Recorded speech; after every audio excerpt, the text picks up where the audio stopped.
कभी अयोध्या विकास के पैमानों में बहुत पीछे थी। आज अयोध्या नगरी यूपी के अग्रणी शहरों में से एक बन रही है।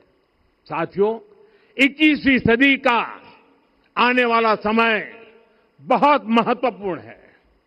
आजादी के बाद के 70 साल में भारत विश्व की 11वीं सबसे बड़ी अर्थव्यवस्था बना। 70 साल में 11वीं। लेकिन पिछले 11 साल में ही भारत विश्व की 5वीं सबसे बड़ी अर्थव्यवस्था बन चुका है। और वो दिन दूर नहीं जब भारत विश्व की 3री सबसे बड़ी अर्थव्यवस्था भी बन जाएगा। आने वाला समय नए अवसरों का है, नई संभावनाओं का है। और इस अहम कालखंड में भी भगवान राम के विचार ही हमारी प्रेरणा बनेंगे।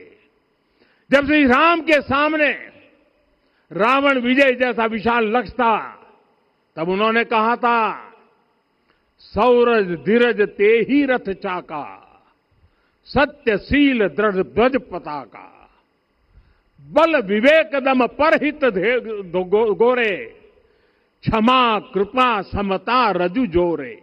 यानी रावण पर विजय पाने के लिए जो रथ चाहिए, शौर्य और धैर्य उसके पहिए हैं, उसकी ध्वजा सत्य और अच्छे आचरण की है, बल विवेक संयम और परोपकार इस रथ के घोड़े हैं, लगाम के रूप में क्षमा दया और समता है जो रथ को सही दिशा में रखते हैं।